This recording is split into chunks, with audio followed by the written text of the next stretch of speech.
السلام عليكم ورحمة الله وبركاته. سر نجاح الأهلي هو احترامه للخصم، وسر نجاح المنظومة بأكملها هو إنك تقول تصريحات إيجابية.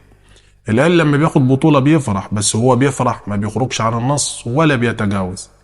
الأهلي دايما بيفكر في المكسب، والتعادل لا يليق بيه، وده ما تلاقيهوش عند أندية كتير. الأهلي بيتكلم بثقة وبيدي لكل نادي هيلعبوا حقه، حتى اللعيبة اللي معاه بصراحة بيتكلم عنهم بأسلوب راقي. كولر بيعرف يتعامل في المباريات الصعبة وبيكون في قمة الهدوء والثقة.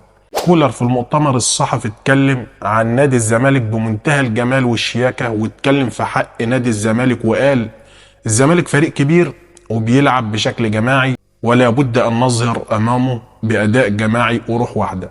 واتكلم عن التحضيرات للمباراة وقال لا توجد روشتة للفوز، نحن نحضر لكل مباراة مثل أي لقاء نخوضه، ولا يوجد شيء مخصوص لتحقيق الفوز في النهائي.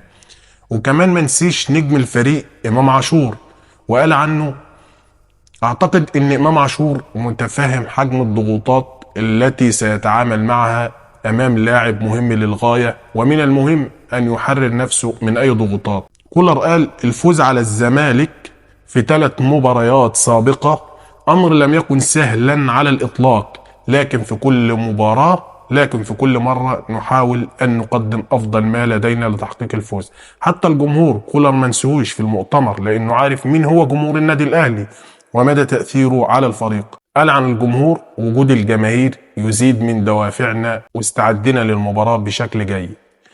كولر يا جماعة اتكلم عن الزمالك بشكل جميل جدا واسلوب راقي جدا، وده يعرفك انك قدام نوعية من المدربين قمة الروعة وقمة الاخلاق، وده طبعا اللي بيخليه يتميز عن الباقي او عن ناس كتير.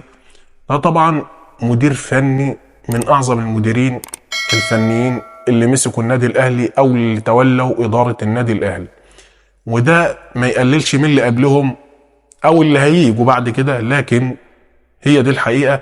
كولر هادي جدا وبيعرف يتعامل بطريقة محترمة جدا، وفي المباريات اللي زي دي بيعرف يتعامل.